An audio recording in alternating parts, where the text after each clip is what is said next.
దాకా వెళ్ళడం ద్వారా అనుచరులకు భరోసా ఇచ్చాడు వంశీ. ఎప్పుడైతే కింద కోర్టులోనే తేల్చుకోమందో కింద కోర్టులో మరి బెయిల్ రాదు సాధారణంగా. కాబట్టి ఏం చేయాలి, ఇప్పుడు 32 మందిని అరెస్ట్ చేస్తారు.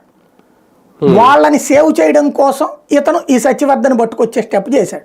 అతని చేత కన్విన్స్ చేయడమా లేకపోతే బెదిరించాడా, వీళ్ళ భాషలో చెప్పాలి బెదిరించారు, వాళ్ళ భాషలో చెప్పాలని కన్విన్స్ చేశాడు.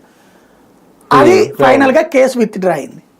అదేమైపోయింది, తెలుగుదేశం శ్రేణుల్లో విపరీతమైన కోపం వచ్చింది. వంశీ మీద కోపం ఇంకా ఎందుకు చేయట్లేదు అని తిడతాన వాళ్ళు చాలా మంది ఉన్నారు సోషల్ మీడియాలో.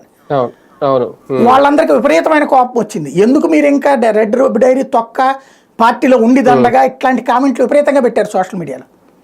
అంటే ఓ రకంగా పార్టీ అధినాయకత్వాన్ని ధిక్కరించారు వాళ్ళు. ఏమనుకుంటున్నారు మీరు, మేమేమో రాత్రి పగలు కొట్టుకుని తన్నులు తిని మీకోసం వస్తే మీరేమో చివరికి వాళ్ళకి అట్ట వదిలేస్తారా, చివరికి అతను విత్డ్రా చేయించాడంటే అయిపోయింది, అప్పర్ హ్యాండ్ అతను అయింది, మనం ఎదవల్లాగా నిలబడిపోతున్నామా అనేటటువంటి కామెంట్లు వచ్చినాయి. దాంతో వెంటనే సీరియస్గా రియాక్ట్ అయ్యారు. అయ్యి ఈ కేసుని తిప్పి కొట్టారు. అంటే వంశీ ఎత్తుకి పై ఎత్తు పోలీస్ ద్వారా వేశారు.